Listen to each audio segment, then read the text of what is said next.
And welcome to the Ruth MacFit podcast, where we're redefining what it means to feel great in midlife. I'm Ruth, coach and creator of the No Crap Cake Method, a simple, no-nonsense approach to fat loss, fitness, and feeling your best without giving up everything you love. If you're ready to ditch your all-or-nothing mindset, build habits that stick, and say no to the crap that drains you, then you're in the right place. Let's go. Hello, welcome back. If you've listened to this podcast for a little while, then you may well know about my Saturday brunch runs. These are the runs where I head into town, audiobook on, brain ticking away with some big ideas that I've picked up from the books. And that is where the idea for this episode actually began. It was one of those runs that had me listening to a book about confidence, identity, and alter egos. It made me think, what if the geeks have been onto something all along? Role playing, stepping into new characters, embracing courage in that sort of low stakes way. Could that really teach us something about real change? I knew I wanted to explore it, but with someone who understands both worlds, fitness and this D&D fantasy world. And honestly, I couldn't have picked a better guest. This week, I was joined by Aaron Davies, who's a personal trainer from Chichester, who also happens to be a proud geek. We talk about everything from Warhammer to strength training, D&D, and gamifying our approach to life, and how embracing different parts of who we are can help us move through fear, grow confidence, and stick with things that might be feeling a little bit uncomfortable at first. It's one of those chats that's equal parts fun, but also very thought-provoking, and I absolutely loved it. So whether you're geek curious or just looking for a fresh take on confidence and behaviour change, I think you're going to learn a lot from this episode. Welcome, Aaron Davies. Thanks for inviting me. I know, it was a little bit random, wasn't it? I did just reach out and go, will you come on and talk about geekery? Well, it's always a bit random, isn't it? These things very rarely happen slowly. You come up with an idea and you go, let's crack on with it. So no, I appreciate the invitation, and I'm always happy to chat about training and nerdy geeky stuff. Well, I'm glad. I'm very glad. I think it seems essential to find out a bit about your origin story. I think everyone has one. Have you always been geeky? Where did it start? I think probably to an extent, yes, but I don't know where from. There was an older kid on the street that we lived on who got like Warhammer in the first or second edition. I remember going around there and thinking that was really cool. He was almost too young to paint the model, so I remember his mum painted them up. So that was my first exposure to like Warhammer. I can't have even been like 10 then. One of the first book I read was like Lord of the Rings. Yeah, no, The first book that you read was Lord of the Rings. Well, other than like the stuff that they give you at school. I think I was at primary school and the films were coming out in a couple of years, and I saw the trailers for the films and I thought I probably want to read the books before they came out. So Lord of the Rings was the first book that I ever decided I was going to read, not like given by school or something like that. And yeah, I mean that was it really. I don't think I can't think of any other specific moment. I just really enjoyed it all, and yeah, there's no big grand thing. Some kid on the street played with some Warhammer. We used to go around. That was really cool. I liked that. So then I would get my own, and I read Lord of the Rings and thought that was pretty cool. I'll keep reading these sorts of books and getting into this sort of stuff. And that's basically it. But I was pretty young. I did enjoy your recent reel. Oh, you've got a little boy, haven't you, Jackson? And you were saying that you were practicing carrying hobbits to, oh my goodness, my brain's gone blank. Not more. Isengard. That's terrible. I jokingly about 5 or 6 years ago, I haven't done it for ages, but I think during lockdown I started creating a bit more Instagram content, and for some reason I started doing this hashtag Team Uruk, and the Uruk High are the big scary orc monsters that carry the hobbits. And there was sort of a bit of a rhyme and reason behind it in the sense of they were big and strong and fast, and they had this good fitness. And the funny thing is now is I'm sitting in my office and there's a painting that my brother made. He's very, very creative. I basically can pick heavy things up and he can like sing and play every instrument and paint and draw. He got all of those genes, and he's got Lurch the Uruk High having his head chopped off by Aragorn. And Jackson, my son, came into the office and pointed at the Uruk High and went, Dada. So it was kind of like which was kind of scary because he's got his head chopped off. So I don't think that's why he recognised it as me, but it was kind of like a bit of a funny moment where like 5-6 years ago I started talking about, oh yeah, some people want to train to look like Arnold Schwarzenegger or Chris Bumstead or whoever the new person is. I just kind of want to be an Uruk-hai. And then like 5 years later, I have a son and he looks at an image of an Uruk-hai and goes, Dada. So that was a kind of a cool moment. I've sort of, That is a cool moment. yeah, I can stop training now. I've done it. Yeah. So, but yeah, it's all like the nerdy geeky stuff in some ways, just always been there in the background in some manner, but it's nothing particularly. There's no. Sorry. No, I was just gonna say there's no like there's no big epic moment or anything like that. It was just I picked up a book and it was kind of cool, and that was about it really. Yeah. I think the thing is, the stereotypical geek of the past would have been the nerdy guy sitting in a basement that hadn't seen sunlight. That is kind of what people would envision. But there seems to be a few of you on Instagram now. I don't know if my husband's like messed up my algorithm, but I am seeing quite a few fitness geeks that are coming along. And Josh, is it Taylor? He's definitely into it. There's quite a few. So I know Josh plays in my D&D group. I know him basically through D&D. But yeah, I think there is sort of a quiet undercurrent of geeks, nerds of various areas within fitness. Like I will see, some very high level competitive bodybuilders sharing their Harry Potter Lego sets, and I will see other fitness influencers, coaches, content creators talking about what was it that I saw, like comic books and stuff like that. And so I think there is probably a lot of crossover. If you've grown up with these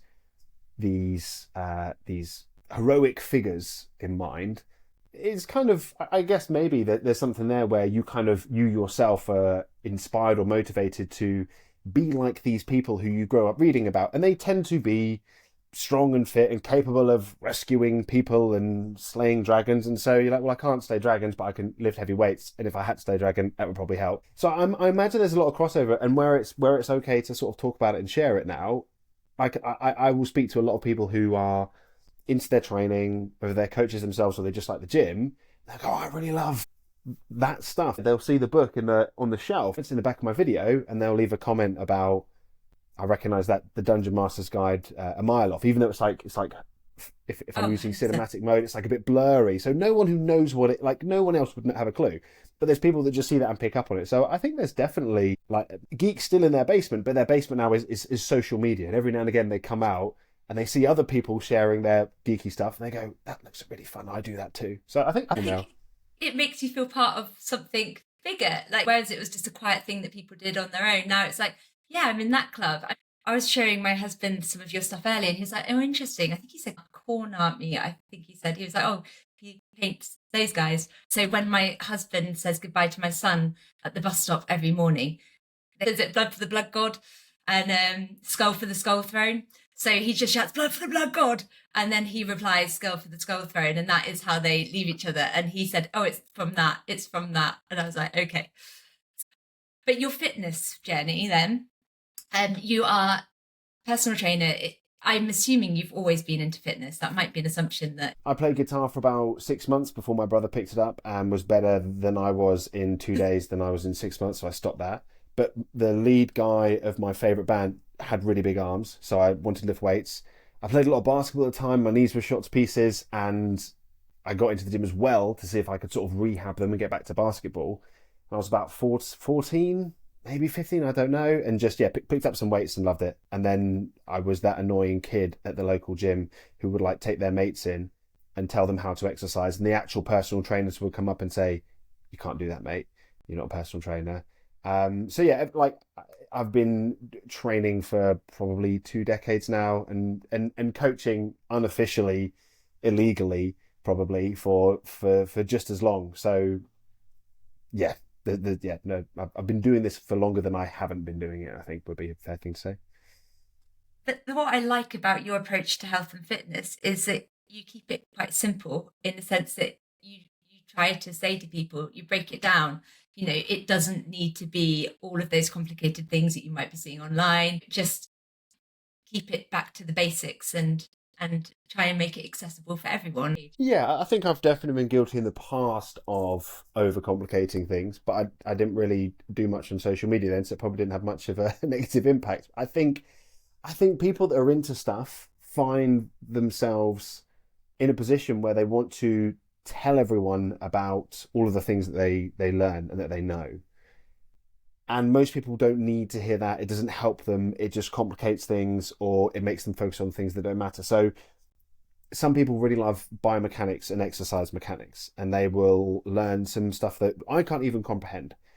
And that's great because it's that's their passion, that's what they love, and it makes them tick, and they can talk with other people about that who also understand it. But presenting that, I think, to the general population is usually not particularly helpful because it makes it seem more complicated than it needs to be. It puts up barriers and obstacles. It takes up bandwidth. You know, if someone doesn't exercise regularly, then the most important thing is they start exercising regularly.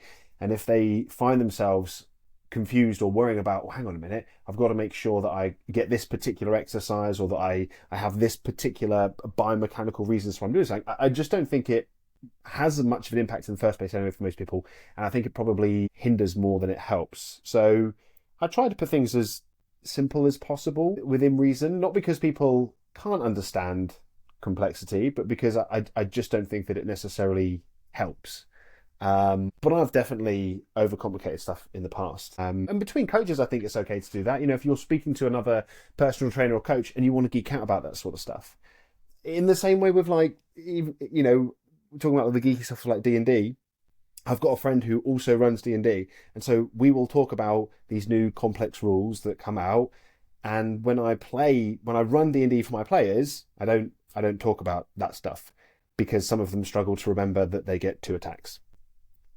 So you play D&D with multiple groups then? You play it more than... No, I've got one main group, but we sometimes split the party. But I know quite a few people that also play, and one of the guys that plays in the group also runs his own game. So, you know, I can talk to him about the more complex stuff of running the game. But if I'm sitting down and playing a game with someone who's new to it, or someone that doesn't have that interest, I just keep it simple. It's you know, same with the gym stuff. It brings me back to playing board games in our house.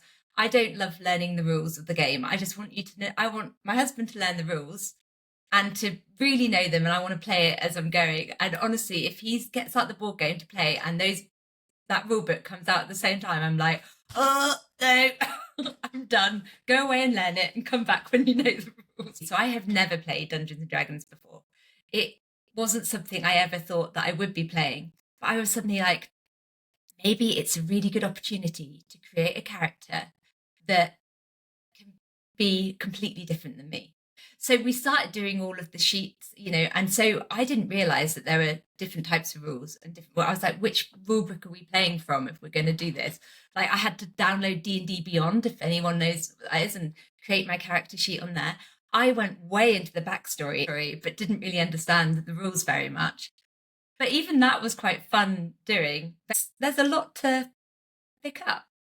Yeah, there are different games. So obviously D&D is just one, is the most famous one, but there are lots of offshoots, and a lot of them are far simpler. But I think whether it's like the D&D stuff or getting into fitness, it's mostly about managing those initial steps and expectations.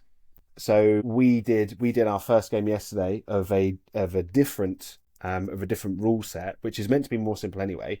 And when the guys logged on, I just said, look, we're not going to play all the rules you've got. We're just going to roll some dice, we'll have some fun, and we'll just do the only things that we need to do to play for the next 2 hours. And there's pages and pages of rules, which I don't know because I've never run this game before, which you don't know because you've never played this game before, and it doesn't matter because we'll learn them when we need to. And just setting those expectations, I think, out ahead of starting the game or playing it or engaging with it, just sort of takes the pressure off and just reminds us of, I think, what is important, which is just kind of having fun, chipping in, and just giving it a go. And I think again, talk about those sort of links between the two. It's the same with sort of like if someone's going into the gym, there are lots of rules this is how many reps and sets I've got to do. This is how I do the exercise. This is how I set my machine up. This is the order of it. And there's so many rules. And again, if someone walks in and feels like it's overwhelming to begin with, I think they're probably less likely to continue doing it. And so the more I think you can strip back the fluff and have fewer things to focus on and adjust those expectations accordingly going into it, it just makes the process much smoother. So I made when we first played D&D, I made the mistake of not doing that because I didn't have a clue. I was brand new to this game and I wanted to do all of the complex stuff.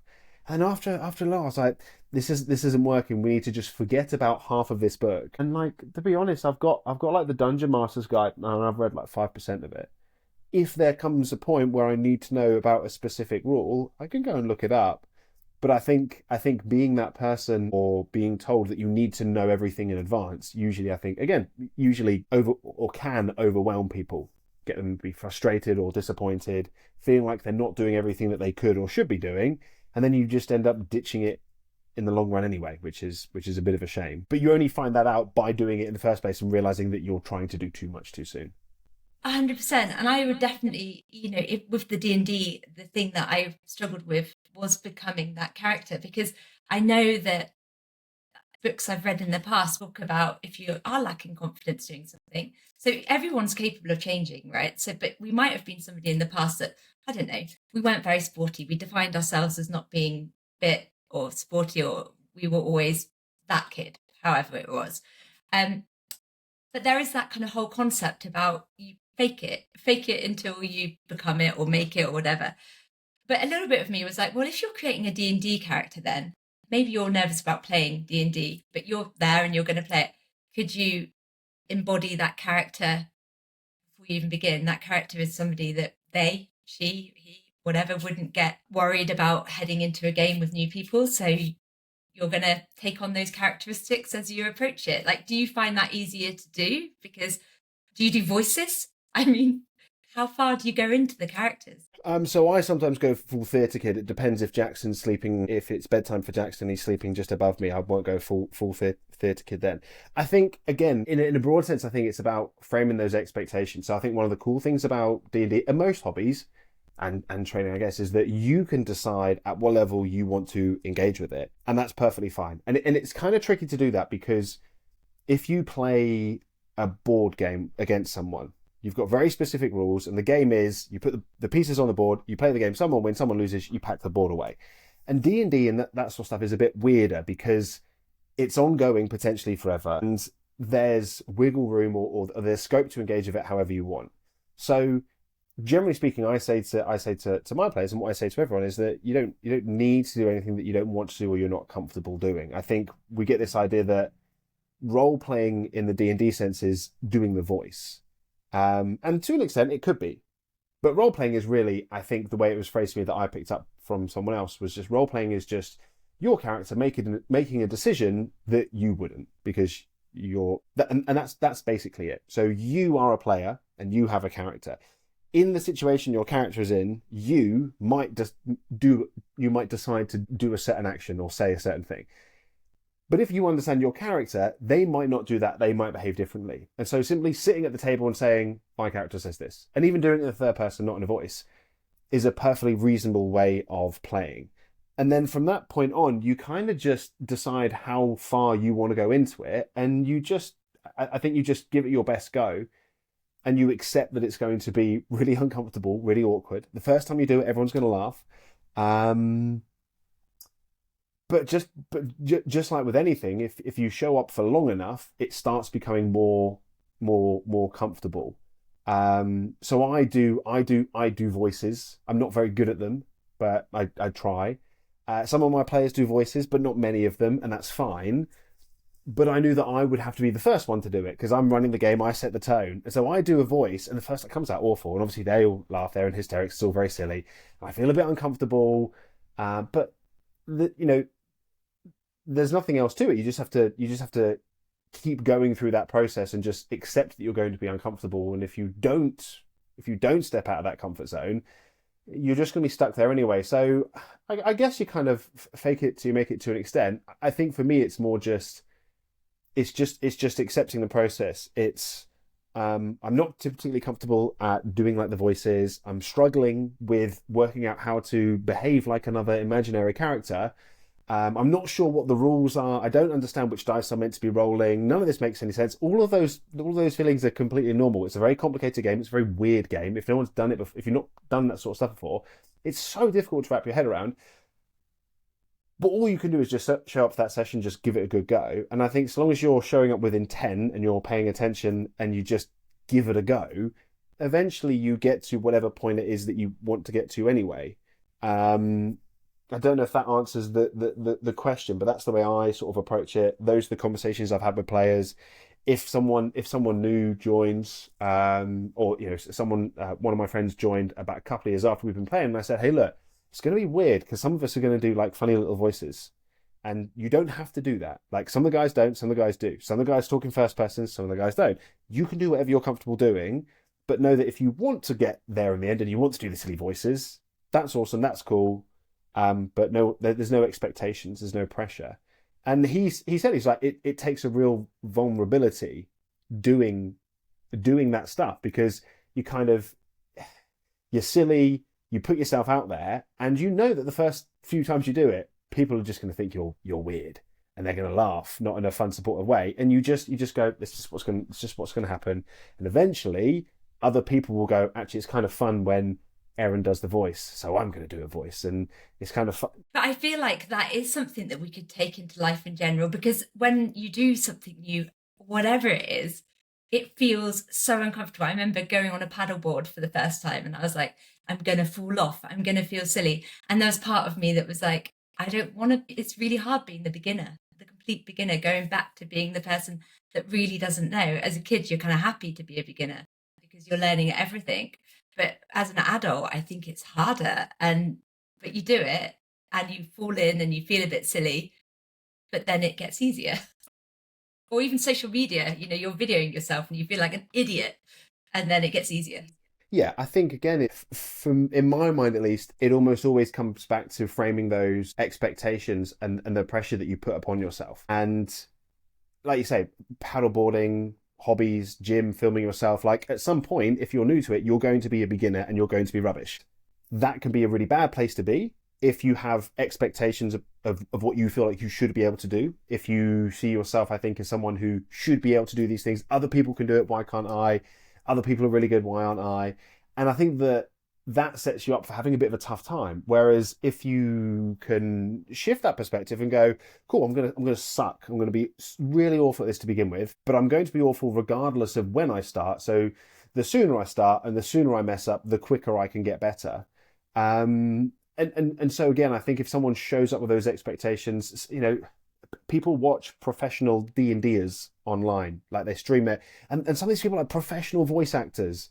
It's mad how they play D&D, and some of the guys show up and they're like, oh, this isn't like Critical Role. I'm like, yeah, they're professional voice actors. They've been playing D&D for 2 decades.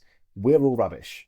Like that's cool, that's fine, that's where we're at. Same with the gym. If someone's never been to the gym before and they watch, professional CrossFit athlete, and they go to the gym and they have that expectation that in the first session they're going to learn how to do handstand walks, they're going to set themselves up for disappointment, or they're going to feel embarrassed when they can't do those things. Whereas if we can start from the perspective of, I'm going to be rubbish, and that's a good place to be because I'll learn much quicker and I'll progress much faster. It takes that pressure off. It removes those expectations. As a tangent, the way I phrase it, one of the coaches who I followed a lot started was a chap called Dave Tate, and it's Elite FTS, big powerlifter, and he talked about the shit to suck scale. And he said there's four things that we all are. You're shit, and then you suck, and then you're okay, and then you're great. And he said, and the gap from going to shit to suck is tiny. He's like, it doesn't take you long to go from being shit at something to just kind of sucking at it. And then it takes a little bit longer to go from sucking to being okay. And most people will get to be okay at stuff. And then the jump between okay to good is huge. And a lot of people won't make that final jump. And for me, that was kind of a nice thing to think about, because I was like, oh, cool. So if I suck at something, it's not as long as I give it a good effort, pretty soon I'll just be, if I'm shit at something, it's not going to be long before I just feel like I suck at it. So does that sort of make sense? Yeah, that makes sense. My husband was saying something similar about, there's a guy, is he called Vim? And a lady in the audience apparently had said to him, something about, yeah, but you can't just fake it. And he went, okay, can you play the saxophone? And she went, no. And he went, could you fake playing the saxophone? She went, maybe. And he went, okay, so if I gave you saxophone now, you could maybe fake playing it. And then he went, okay, and if you carried on doing that for a year, would you still be faking it? And she was like, well, probably. And he went, but what about 10 years? Are you still faking it? And she's like, no, then I'm good. And that's the thing, you're faking it sometimes for a while until actually it becomes something you can do naturally. So you might feel like a bit of a fraud at the beginning, but you're not. You're just getting from shit to suck by the sounds of it. And you pretend that like you say, you fake that confidence, because the only way you're going to gain confidence anyway is by doing it. So waiting to be confident or working on improving your confidence to do the thing, like pretending to play a saxophone or doing a funny voice, doesn't work. Like you say, you do it anyway, you put on a face, and eventually you get better, and the confidence comes from that. So yeah, 100%. That makes total sense. I remember chatting to a photographer. I was having some photos taken when I was away last year, and I said, I'm so awkward in front of the camera. And he went, you will be, because you don't do this type of thing. And it was just like normal shots. But I felt really awkward. As soon as he picked up that camera, I was like, ah. And he was like, but the more you do it, and then you look back at those pictures and you're like, oh, I didn't like the way it, stuff like that. He's like, you get more comfortable. And I thought, yeah, of course I will. Because it's like walking into a gym for the first time, you might feel a bit embarrassed or out your comfort zone. But the more you go, the easier it will be. But I did wonder whether practicing that confidence in a safe space with mates might enable you to draw on that. I mean, it sounds like you're coaching when you're doing D&D, the way you're talking as a dungeon master, that you're going into it with that empathetic kind of coaching role when you're like trying to get everyone involved. But I wonder whether some of the traits do kind of overlap and people can take that into everyday life. Like right now, I'm going to just fake it a little bit until I'm there. Yeah, I think so. And I think as well, it's just another thing that reinforces the processes involved, in the sense of again, you accept that you're going to find it awkward, you're going to find it challenging. Like you say, it's a nice safe space. There's people are sitting around the table or on Zoom when you play, so there's less pressure there. But again, I think it just reinforces the natural pathway of you fake it till you make it, you show up consistently, and over time you will get to a point where you are better and you have confidence. So I think, again, like you say, it just reinforces that. The story that always comes, not story, what always comes to mind in terms of training, for me, one of the big training moments that sort of made things, well, not made things click, but helped. We several years ago, a small group of us did some rowing marathons for charity. We were doing 7 marathons in 7 days on rowing machines. And 2 weeks before, we said, hey, look, we'll just do a standalone marathon so that we know what it feels like, so we're not going into it like blind. And it was towards the tail end of lockdown. I was in basically an empty room with nothing in there, just sitting on a rowing machine by myself. And it was the most mind-numbing thing in the world. And it took about 3 hours. And I got off and I was like, okay, cool. So all I have to do 7 more times is sit on this machine for about 3 hours and just do the next rep. And so long as I sit down on this machine and do the next rep, eventually I'll have done it. And that's all there is to it. Just 7 times in a row. And I think that, in many ways, I think about that. It sounds like realization, like it's some sort of philosophy or genius moment. But I think most things, I like to think, come down to that. I want to achieve X, Y, or Z. I want to be good at X, Y, or Z. And all I have to do is sit down and do the reps for long enough, and eventually it kind of happens. So I think it's the same with D&D. If someone doesn't know their rules, if they're overwhelmed by the idea of role-playing a character, if they'd like to be one of those people that does a voice but they can't do it, focusing on the things that you can't do and the frustrations and the overwhelm probably isn't helpful. But if you just think to yourself, well, all I have to do is show up every week and give it my best, and after a certain period of time, however long that is, I'll be there. And I imagine that, or I would hope that can, like you say, that can apply potentially elsewhere in people's lives. I just don't do anything other than D&D or exercise, so it never applies to anything else. No, but it sounds like, daily actions. You want change rather than constantly looking at where you're not. You want to focus on what you can do, and like at that moment, and build from there. So it would apply to everything, I think, whether that's business whether that's fitness, whether that's behaviour change, because you might feel a bit overwhelmed because of where you are. I wasn't sure if you've always been a proud geek, whether you hit some of those areas of life, because I do feel like it's more recent that it's become cool. I don't know if it's to do with certain famous people that are coming out that they paint Warhammer and they do this types of thing. I think that's probably got something to do with it. I think also social media allows you to or broadened who you can know and speak to.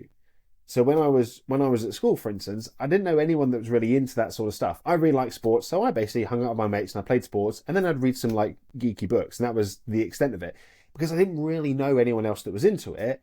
And so I wasn't necessarily hiding it, but I was like, well, I don't have anyone to do this with right now, so I'll play my like I love sport more so played lots of basketball, went to the gym, really active. That was what I did. I mean, I didn't get back into like collecting all the little war dollies and painting them until Holly and I got our first house. We walked into the garden and there was a shed. She said, "Oh, that can be your Warhammer shed." And she sort of said it jokingly because she knew I kind of liked Warhammer, and I was like, "Yeah, that's a great idea." And then like 2 months later, she walked into this shed full of spiders and cobwebs. And I'm sitting there with all my little models. She went, "Oh, you really did turn it into a Warhammer shed." Is that not what you meant?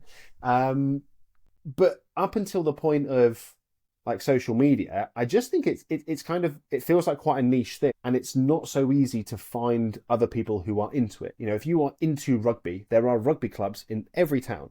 If you're into football, there are football clubs everywhere. If you're into like weird niche geeky hobbies, it's kind of difficult to just organically find yourself with other people that do it. I mean, even like with the D&D group I play with, most of them, half of them don't live in, like two of them live in Ireland, one of them lives in Wales. And the only reason that we get to play is because of social media. I reached out to them, we started having a chat. So even that wouldn't have happened without social media. So I think maybe it's, you've got, Henry Cavill and people being, big famous celebrities, sharing, being proud of their geekiness. But I think also it's just easier to connect with people in hobbies that were probably fairly difficult to do so before the internet and before social media. And that's all really, like, it was never, for me, it was never a case of being embarrassed or being shy about it. There wasn't anyone really to do it with, and I didn't have the desire, and I was playing loads of sport at the time, so that's what I did, and it was just sort of always there under the surface. And then when I sort of started playing less sport and I started looking into D&D and stuff like that, I was like, oh, this would be fun to play. But I still found myself in a position where I don't know many people near me who are into it, but I know these guys online who I speak to. I'll go and speak to them. I think that's the difference, maybe. And actually being brave enough to reach out to those people that you don't know them. I mean, my husband plays D&D and he does it online with his friends. When I met him, he wasn't doing this, and it wouldn't have been a game changer. Don't worry. But I didn't know that he was into it. But my nephew was starting painting Warhammer. And he was like, "Oh, I've got an army somewhere. I'll get that out." But it never made it to my nephew. That was just him starting playing again. And he said to his friends, like, "Oh, I got my Warhammer out the other day." And then they all started getting theirs back out. And then it went from there. And then every single year we have what we call Geek Fest. I have to evacuate the house with the kids. And we have an influx of guys from Scotland that come down. And then it's become like there's others that have joined in that come down, and it's this group, but they also meet online. And I think it's been a really nice way of them connecting and staying in touch as well, having that social connection, which is important for all of us. But I think it's been more in the news and things about men not being great at reaching out and connecting and chatting and so on. I think that's a huge benefit. I think in our D&D group, we sort of, or I've used the term, not that I came out of it at all, I've read it somewhere else. It's kind of like the anchor, in the sense of I'm not the sort of person that has any interest in just having a chat with someone or going for a cup of coffee. Like, it just doesn't happen. But I speak to the guys in the D&D group fairly frequently. We become, much better friends. The nerdy stuff is kind of like the anchor. It's the reason why we meet up every week or two online or in person once or twice a year. And then other things develop around it. One of the guys has two young kids. And so he and I are talking about, he's like 6 or a year or so ahead of where I am, I suppose, in terms of like his eldest. And so we end up talking about that sort of stuff. Two of the guys are really into music, and so they sort of bond on that. But we've always got this sort of like anchor to sort of bring us all together. And then people have their little offshoot conversations and they develop little relationships between each other as well. But I think without having something like D&D be a reason like, right, this week, this is when we're playing, who can play? I think without that, I wouldn't speak to hardly any of them because it's the reason why I started. So I imagine that there are some people benefit from that, having that's they need something to talk about or they need something to bring them together. And then when they're together, you then have the opportunity to have more meaningful connections, because just doing funny voices online and rolling dice probably isn't developing meaningful connections, but it gives you an opportunity to talk about more things following on from that. Does that make sense? Oh, yeah, absolutely. And I know that is definitely the case for the group that my husband chats it in. They'll chat separately about things. People that have completely different jobs, completely different things that they're doing the rest of the time, might have this one thing, like you said, that anchor, but they've also then got odd hobbies that overlap and so on outside of that. I have seen on your social media that you will talk about your fitness in the sense that you're training for those epic quests or whatever it is that you're doing. Do you use any of the kind of almost the rules from D&D and those sorts of games, like leveling up or gaining new skills? Do you ever put that into your fitness? Like, do you gamify fitness in any way at all? There's a lot of crossover and a lot of the wording, because I think in a lot of my content you will see references to the geeky stuff. A lot of the individuals that I've ended up working with are in some way into that stuff, and so I'll just tweak a program if I think that someone is motivated by a certain idea. I'll put that in their plan. So one of my current clients loves Lord of the Rings. Like, I don't know anyone that loves it more. Has got like full armor sets, tattoos. And so I called his arm training session Boromir's bulging biceps. I told him, I was like, it's the same program. Like, I've not changed the program. It's just the name. And he goes, I love it. It's excellent. One of my clients, who's the one that got me into D&D, I use loads of D&D references. So when he does sort of overhead pressing, in the exercise description, I say, imagine that you are Grog Strongjaw hoisting a gate overhead so your allies can run through it. And he tells me, he's like, yeah, I read that and it feels epic. Now all of a sudden I want to do more overhead pressing. So there's a lot of it. Even recently, I've got like a semi-private online coaching group, and this month I started doing these challenges. And I said, as a party, so in D&D terms, your characters within a party. So I said, as a party, if you accumulate X amount of minutes of cardio, I will do your coach. Me will do a horrible fitness forfeit. And so all of a sudden they're bandying together and keeping each other accountable and stuff like that. And so there's lots of, I find myself using lots of words or terminology that you would find in D&D or Warhammer. We have side quests, so almost all my clients will have loads of little extra mini workouts that they can bolt onto the end of a workout or do separately, and they'll all be side quests or secondary objectives and stuff like that. Because I think that most of them already engage with that stuff. That's like common vernacular, would that be the word? So it sort of clicks, and then it's about accumulating those reps and those points. With the semi-private online coaching group, I cast myself as the big bad evil guy, the villain, and so they're all super motivated. I put horrible interval workouts in the program. They're all in the WhatsApp group, like sending me selfies with middle fingers and swearing at me, and I did legs of lead, and who else threw up this morning? We all hate Aaron's the worst. And so every month I'm going to come up with a new little fitness challenge where they can work together to sort of get one up over me, and I have to do a horrible forfeit, and they love it. So like, this is great because you're horrible, we hate you, I'm the villain in their story, and they want to get one. Like, it's just basically, it's D&D, it's all the same thing. Is you find ways to motivate. With my D&D players, I find ways to motivate them so that they do the campaign and that they want to show up. And with my clients, I try to find weird ways that motivates them so that they show up and do their exercise. And I'm the villain, and I'm okay with that. It's kind of fun. That sounds amazing. And what I'm taking from that is a little bit like the alter egos, but it's just drawing on those characteristics. Because I know on the days where I'm not zoned in, I'm going into the gym. If I'm then like, oh, I'm meant to be lifting really heavy today, you almost need to change your mentality. You're like, I need to focus on what I'm doing. And it almost would be easier if you're like, right, I'm going to be Skilgannon the Damned now. I'm going to go into this workout and be properly into it, rather than just Ruth heading off for another workout, Yeah, yeah. whatever. I did an extra I had a workout plan a couple of weeks ago, and I found this epic remix of the Uruk-hai marching theme, and I got to end my workout, and I was basically running very slowly on an incline treadmill with a heavy weighted vest on. And I was enjoying the song so much, and it was reminding me of the Lord of the Rings films, that I just ran for another 20 minutes with that song on repeat. It's only like a 2 minute song, so I listened to it 10 more times because it just felt like I was an Uruk-hai at the time.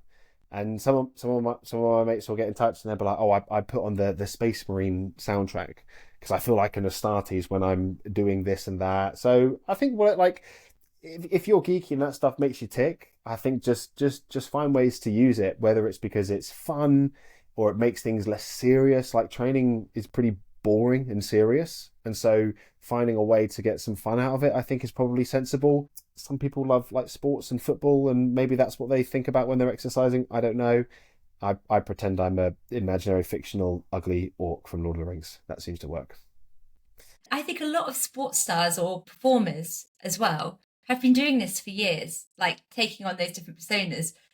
They go onto that field or that court or whatever they're playing on, and they're taking a different character onto that because that character isn't going to bring any of that stuff from outside there.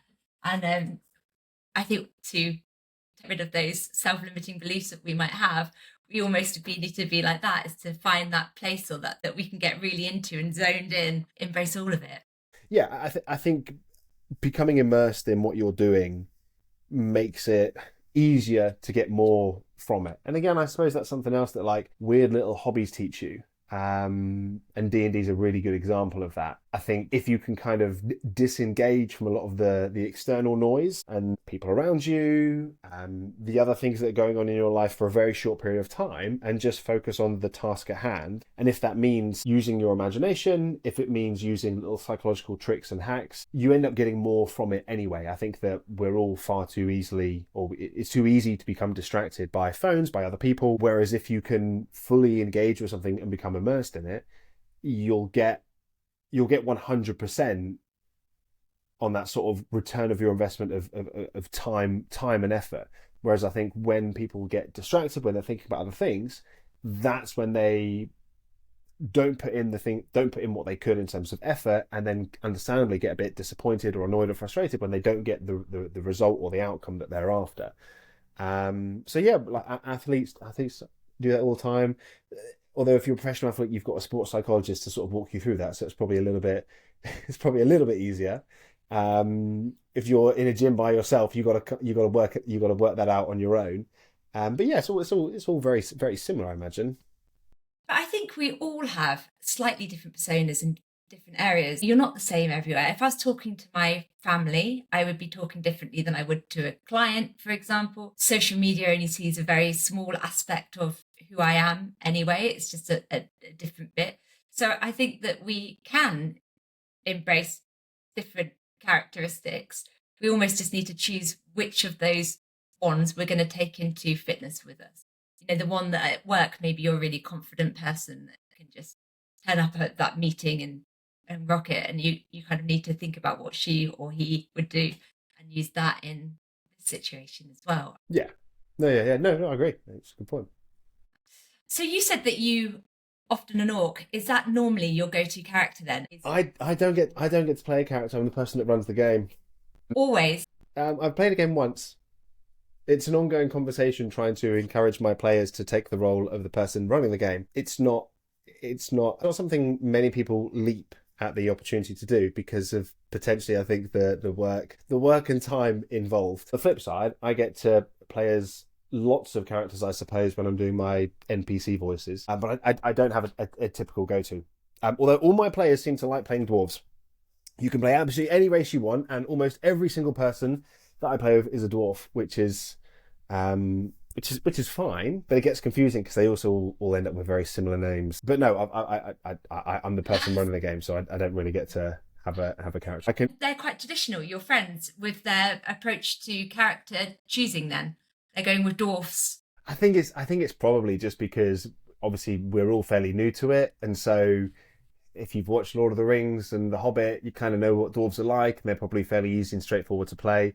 So I think it's probably it's less of a big deal to play. I think when you're starting something new, and like we said, you have all of these rules, you have all these new concepts. There's lots of things that you feel like you should know or be aware of, and so also playing a very different out there character probably adds to that mental load. Whereas if you kind of just play, you're just a dwarf who likes ale and swings an axe, it's probably just one fewer thing that you have to be stressed about. I think that's it really. It's a nice safe choice. You've got all of these other things to worry about.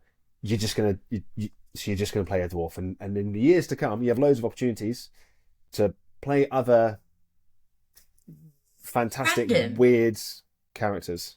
Yeah. Oh, we've got a BJJ instructor, and he has created a D&D character who is a funk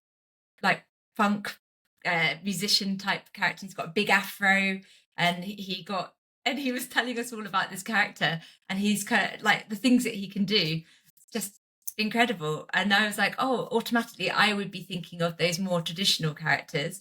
But my husband's got a friend in his group that no matter what, when it comes down to it, the voice comes on and it's always a French accent, and it's always basically a French prostitute. Now, I mean, if that's sort of a recurring character and recurring theme, maybe that's something. Maybe that says more about that individual than it does their character. I think again, it depends upon the theme of the campaign. If I'm trying to create a very serious, gritty campaign, and a character that can perhaps be described as a French prostitute shows up, that's probably not going to gel with the theme of the campaign. And so I might have a chat with that individual and say, could we maybe dial it down a little bit? So I think that also depends on it as well. And so when I pitched this original campaign, I said, just think of Lord of the Rings. Just think of Lord of the Rings with some dragons thrown in and some different magic. It's that kind of theme. We want epic, heroic fantasy. There's going to be some jokes thrown in. It's not too grimdark and horrible, miserable yet. It's sort of a bit vanilla, if you will. And so I think everyone sort of fell into those sort of categories. They're like, oh well, I'll play a dwarf fighter, and I'll play an elven ranger, another basically dwarf. Gimli and Legolas, and yeah. Then there was another dwarven fighter, and then a dwarf barbarian, and then a dwarf paladin. They're all similar-ish, but I think it's a nice safety net because we all know what that looks like. Whereas if I was running a different game, I suppose I might give them a bit more of a guide in terms of what I would want from their characters. Because I do think there is sort of like I think there's this idea that you can just play whoever you want, and I think technically you can, but I think a good bit of advice that I picked up on is, as a player, you want to like your character, you want the party to like your character, and you want the person running the game to like your character. And if you don't have those three things, you're going to eventually be in for a bit of a bad time because it's just not going to fit. And that doesn't mean that you have to be a certain way, but it just means that there are certain themes that you want to kind of align yourself with so that everyone enjoys it. And if someone really wants to play a jokey character, if that's their idea of fun, then, and it doesn't fit with that table, they can go and find another game to play, which isn't always the nicest thing to say out loud or for people to hear. But I think in the long run, I think you have to have that those sort of boundaries in place. So I think that's just how it ended up. I think that's why we ended up with dwarves and elves, because it's just a nice vanilla campaign for new players and a new person running the game. I know when I had to create my character sheet, I automatically drew from a character that I liked in the book. So I was a man, but the book I liked, the character was a character called Hadrian Blackwater. So I just took traits from him. I liked how he was kind, but I love a lovable rogue, really. I guess so. I draw on character traits from there, so I guess that is going to be what a lot of people do. Yeah, I think, like you say, it's the same with everything. If you're starting something new, there's, whether it's D&D or training, whatever it is, there are usually so many different things, I think, that you feel like you need to be aware of, that you need to learn, that you need to know, and it's overwhelming. And so I think like we said at the beginning, like simplifying exercise, the fewer things you have to worry about to start with, the less bandwidth that you have to have available to just engage with it in the first place, I think the more likely you are to be consistent with it, and the better that you'll get. So in the same way as if I'm working with someone new in the gym or relatively new, I'm not going to teach them Olympic weightlifting. I'm just going to get them to pick up a barbell and do some deadlifts and some squats. Now, that doesn't mean that they can't do it in the end, but it just means that I'd have a conversation and say, right now, I just need to get you moving a bit more and picking up something heavy. Like, so let's make things as manageable as possible. And so if someone is new to a nerdy hobby and they've got all of these different plates that they feel like they need to keep spinning, if they've got a character, like you've just said, if you've got a character that you kind of like and you've got like a bit of an archetype in your mind, just using that as a start point makes total sense, because otherwise you're going to spend so much time like brainstorming this character and this idea, and then you're going to feel like you've all got to do that, plus you've got to learn your rules, and you've got to have your character sheet, and you've got to be doing all these different things. Whereas if you can just already tick that box and you go, you know what, I like this character from a book series, I'm just going to kind of use that person to start with.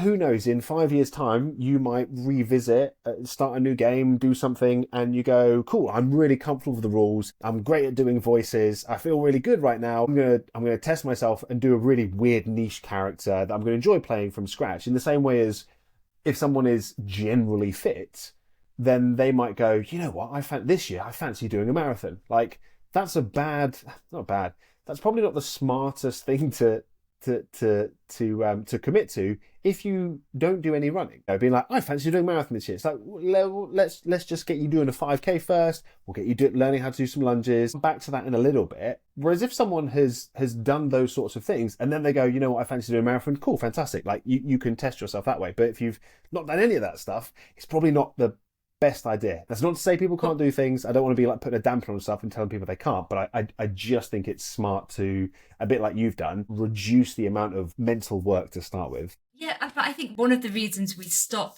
doing things is because we go at them too quickly.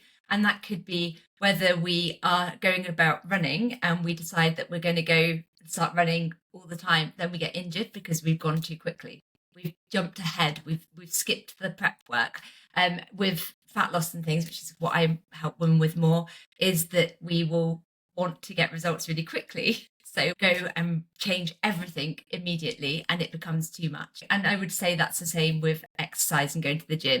Going ahead, running before you can walk, but we have to be happy to slow down. There's that whole saying, you need to slow down in order to speed up, which I quite like. It'd be like you say with the diet example, it would be like someone who has never really spent any time looking into what they're eating, changing nutritional habits, trying to manage the ratio between mono and polyunsaturated fats. It's like, if you've been doing this for a while and you've got all these other boxes ticked, then you can, if you want to, for whatever reason, look into the balance and the ratio of your poly to mono unsaturated fats. But you don't need to do that right now, and worrying about that right now or spending time doing that right now is only going to give you another thing to worry about this week. And so taking a step back, simplifying it, and just accepting that there are going to be lots of things that you don't know to start with or that you're not taking care of, and that's just part of the process, again, gets rid of those expectations, takes a bit of the pressure off, and you just do what you need to do, and then when you're ready, you put the next layer on and you build up. I think that's the same, is that we delve into the intricacies before we end up doing the simple stuff. I think social media can make things quite confusing sometimes for people, because they make out that the really little things, the minute details, are very, very important, whereas actually we need to master the basics first. I have been talking a lot about D&D in particular, and I feel like you might not even know you're doing it, but to me it seems like you're definitely overlapping your fitness life and your gaming life. You obviously are the type of person that wants to take on other characters, but I have got a couple of other questions that if I don't ask you, I'll get in trouble from my husband. Firstly, and actually I was a bit annoyed, I asked him what I'd be, and it wasn't great for me. But if you could only train with one D&D class for the rest of your life, who are you going to pick and why then? And a D&D class that I am? Like a fraction. I guess you'd be orc. I see. Okay, yeah. What did he say? Why was it bad for? Well, he said I would be orc. Oh, okay. Okay. I mean, I don't think that's necessarily a bad thing. And his description, no, you wouldn't say it's a bad thing, but I was like, really? And he said, yeah, you're a bit ham-fisted. Oh, okay. I mean, yeah, he didn't need to. There are probably more positive spins. So, yeah, there are probably more positive ways that you can spin being an orc. He says that I walk like a man carrying 2 heavy suitcases, which Okay. is lovely. Yeah. I can understand why that probably didn't go so well. I'm assuming he's in the doghouse for a little bit. I mean, there are definitely more positive ways that you could spin being an orc. You know, like being resilient, being tough, being direct, being known for being strong. A tendency to maybe be a bit heavy-handed would be a nicer way of putting ham-fisted potentially. Sure in yourself, so that you're always moving forwards. Is probably a nicer way to spin walking like a bloke carrying 2 suitcases. So that's the way I would frame it for me at least. Now that I know that when most people see me, they think that I'm carrying 2 suitcases and that I'm a bit ham-fisted. Okay, yeah, I think That's it. But you can ask your friends, just go, what orc traits or characteristics do you think I embody, and see what they say, and then you'll know if they're really truly your friends, won't you? And then I didn't even understand what this meant. He said, if you were the emperor of mankind and woke up from eternal slumber on the golden throne, who would be your favourite son? I have no idea what that actually means. I mean, so long story short, the emperor of mankind had 20-ish sons who were called the Primarchs, who then had their own Space Marine Legion. Half of them turned to chaos and betrayed the other half, and there was a big fight, and now the Emperor's in 10,000 years of weird stasis. I think if I was the Emperor and I woke up, I don't think I would like any of them particularly. I think most of them are they're dicks, really, a lot of them. They're a bit rubbish. Most of them turned evil and turned to chaos. I think he'd wake up a bit disappointed. Like 10,000 years, nothing's been fixed, nothing's been solved. I think what he'd probably do is he'd sort of wake up and he'd open an eye and he'd have a look around and he'd go, fuck this. And he'd just nod back off. Yeah, for another 10,000 years. Honestly, I think that would be his reaction. Like, he was never the best dad to start with, in all honesty. Like, you read these books and you're like, wow, these books were written by, like, angry teenage boys who've got daddy issues. Like, the Emperor's horrible to his sons. The sons all end up being complete psychopaths because they've got more power than Superman. Like, yeah, they don't like him. He doesn't like them. They're all just, like, tools and pawns to be used. I don't think there's any love lost. If the Emperor woke up, he'd be disappointed and angry, and he'd just go straight back to sleep and come back later. It's a mean question to give to someone who doesn't know much about Warhammer, but you can tell him that was my answer, and you can tell him that if his answer is any different, he's wrong. Well, I think that he would probably be similar. He's always welcome. He's always welcome to pick a fight with me on social media about Warhammer and about who the best Primarch is and all that sort of stuff. I'm always happy to have those conversations. Like I said, if your husband or anyone else wants to pick a fight about Warhammer and lore and who would win in a fight or who the Emperor likes more, I'm always happy to do that in the DMs. That's mostly what I do on Instagram DMs, is I argue with people about D&D and Warhammer. I love that. I mean, I love that you do that. So probably less of my clients are going to be, well, I don't know. I don't think they will, but what I want them to take from this is that, you know what, maybe we do need to embrace that whole confidence to have a go at being different characters from the geeks out there, to have those people that we can really, whether it's superheroes or people from heroic fantasy books, whoever it is, but people that, or characters or that we can embody just for that moment when we need that bit of confidence, I think could be a great thing to do. Well, thank you, Aaron, for coming along and chatting to me. I really appreciate it. Thanks for the invite. Thanks for having me and listening to me ramble on about nerdy stuff. It's been brilliant. Thank you. Thank you so much for listening to this episode. I did neglect a very important host duty and getting Aaron's social media details for you to go and check him out on there. So his Instagram handle is @Aaron Davies, and that's AARON Davies Coaching. So Aaron Davies Coaching. Go and check him out. Let him know you've listened. And if you enjoyed this episode, then make sure you subscribe, like, share, and comment so that other people can find it too. You can also find me on Instagram. I'm also always happy to chat, and I am @RuthMacFit. You can also check out coaching options on www.ruthmacfit.com. Until next time, goodbye.